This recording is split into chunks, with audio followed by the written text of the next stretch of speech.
विद्यार्थी मित्रांनो, आपण आज दुसरा पाठ बघूया. विज्ञान व तंत्रज्ञान जागृती पर्व. डॉक्टर रघुनाथ माशलेकर. रघुनाथ माशलेकर हे महाराष्ट्रीयन आहेत, प्रख्यात शास्त्रज्ञ आहेत आणि त्यांनी मराठीमध्ये ग्रंथरचना पण बऱ्यापैकी केलेली आहे. तर विज्ञान आणि तंत्रज्ञान या क्षेत्रांमध्ये भारत सध्या कुठे आहे याचा एक वेध त्यांनी या लेखामध्ये घेतलेला आहे. आता 1947 साली आपला देश स्वतंत्र झाला. जवळपास 150 ते 200 वर्ष आपण ब्रिटिशांच्या गुलामीमध्ये होतो. त्यापूर्वी 700-800 वर्षसुद्धा येथे अनेक प्रकारची बाहेरून आक्रमणं झाली. त्या आक्रमणामध्ये प्रचंड मोठं नुकसान या देशाला सहन करावं लागलं, इथल्या संस्कृतीला सहन करावं लागलं. पण 47 साली स्वातंत्र्य मिळाल्यानंतर सुद्धा आपण अगदी प्रयत्नपूर्वक, सुव्यवस्थितपणे आणि पुरेसा विचार करून विज्ञान आणि तंत्रज्ञान या दोन क्षेत्रांमध्ये प्रगती करण्यासाठी सुरुवात केली. आता जेव्हा आपल्याला स्वातंत्र्य मिळालं त्यावेळेस अर्थातच अनेक आव्हानं होती आणि समस्या होत्या. पण भारतानं अगदी ठरवून जी प्रगती केली त्यामुळं भारतामध्ये काही प्रमाणात हरित क्रांती झाली, जसं पंजाब येथे झाली. काही प्रमाणात पांढरी क्रांती म्हणजे भारत हा जगातला सर्वात मोठा दुग्ध निर्माता बनला.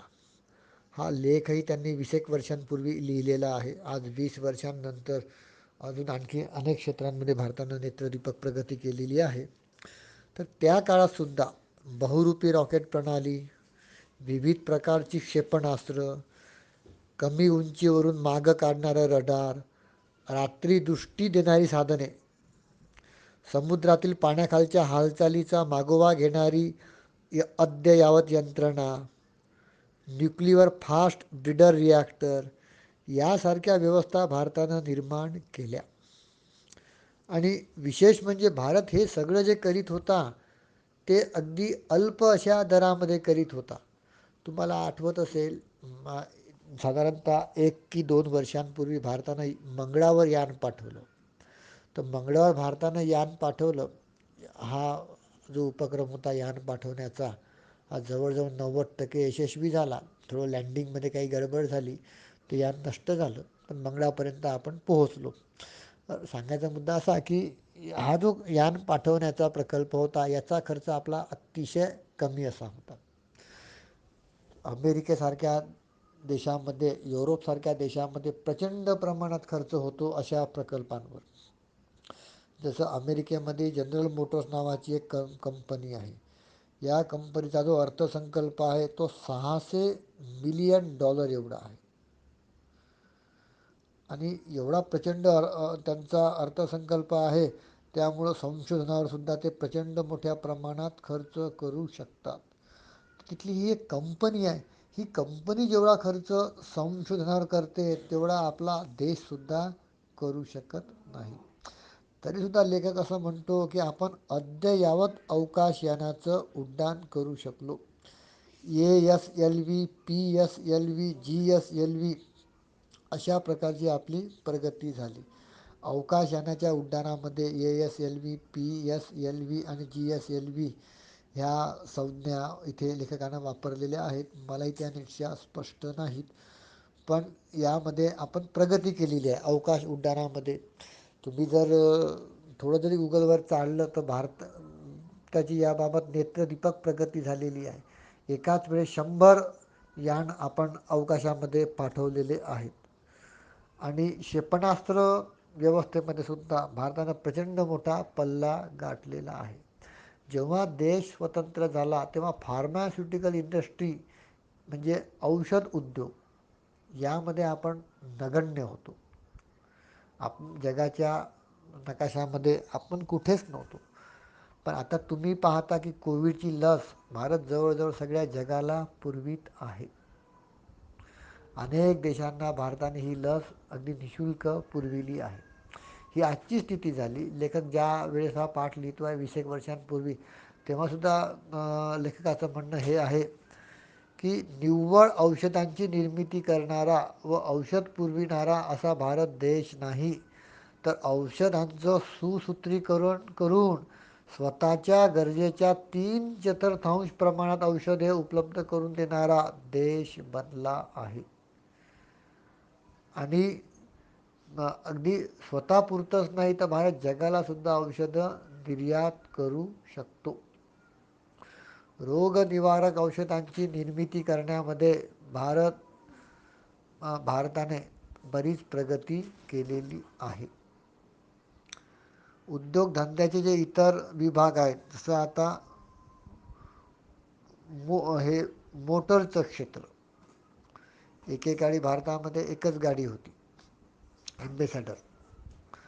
आणि इथला वाहन उद्योग हा अगदी बाल्या अवस्थेमध्ये होता.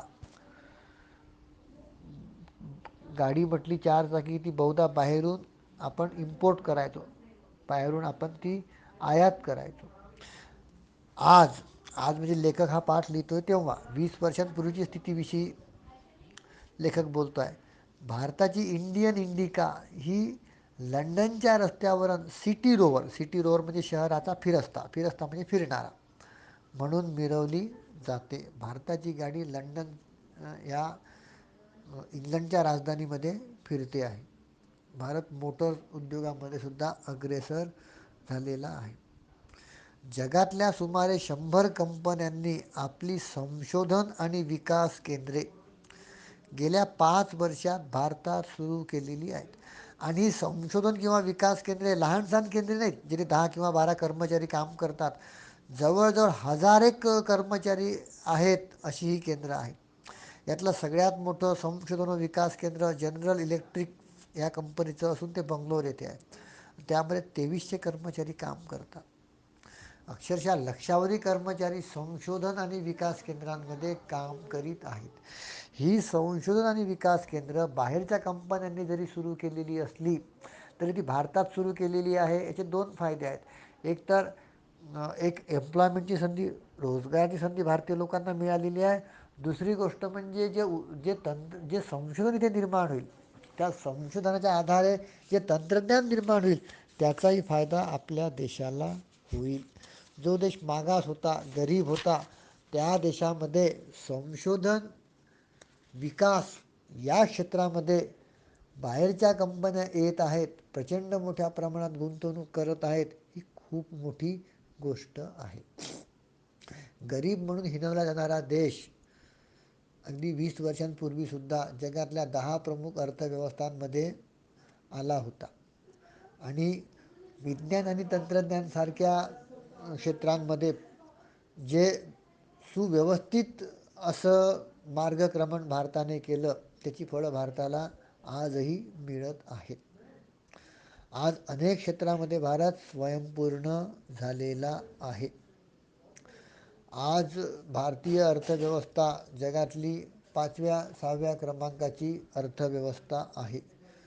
आज अर्थातच आपण लेखकानं जेव्हा हा पाठ लिहिला त्या पाठाच्या तुलनेत कितीतरी पटीने पुढे आलेलो आहोत. एक समर्थ आणि मजबूत असा देश म्हणून भारताची बाहेर ओळख आहे. भारताची प्रतिमा त्या प्रकारे तयार झालेली आहे. अजूनही अनेक आव्हानं, अनेक प्रश्न आपल्या देशांसमोर आहेत. जवळजवळ $3 ट्रिलियन अर्थव्यवस्था असलेला आपला देश आहे. आणि हा अर्थव्यवस्थेचा जसा आकार वाढतो तसाच सरकारचा महसूल वाढतो. सरकारचा महसूल वाढतो, देशातला पैसा वाढतो. याचा फायदा असा होतो की प्रचंड मोठ्या प्रमाणात दारिद्र्य रेषेखाली असलेला वर्ग दारिद्र्य रेषेच्या वरती सरकतो. एक 50-60 वर्षांपूर्वी दारिद्र्य रेषेखाली जेवढा वर्ग होता आज तेवढा वर्ग राहिलेला नाही. त्या लोकांची संख्या नक्कीच कमी झालेली आहे. आजही भारतामध्ये गरिबी आहे, आजही उपासमार आहे, अनेक प्रश्न आहेत, अनेक समस्या आहेत. पण अनेक समस्यांवर भारतानं यशस्वीपणे मात केलेली आहे. अनेक क्षेत्रामध्ये भारत जगातल्या प्रगत राष्ट्रांच्या बरोबरीत आलेला आहे. अनेक ठिकाणी भारत पहिल्या क्रमांकावर आहे. अजूनही कृषी क्षेत्रामध्ये, दळणवळणाच्या क्षेत्रामध्ये, पायाभूत सुविधेमध्ये आपल्याला मोठा पल्ला गाठायचा आहे. पण महत्त्वाची गोष्ट अशी की त्याविषयीचे प्रकल्प आपले आज तयार आहेत आणि आपण विश्वासानं, जोमानं मार्गक्रमण करीत आहोत, पुढे जात आहोत.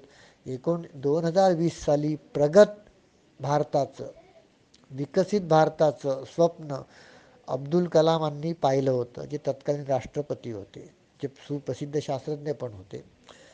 ते बऱ्याच अंशी आपण साध्य केलेलं आहे.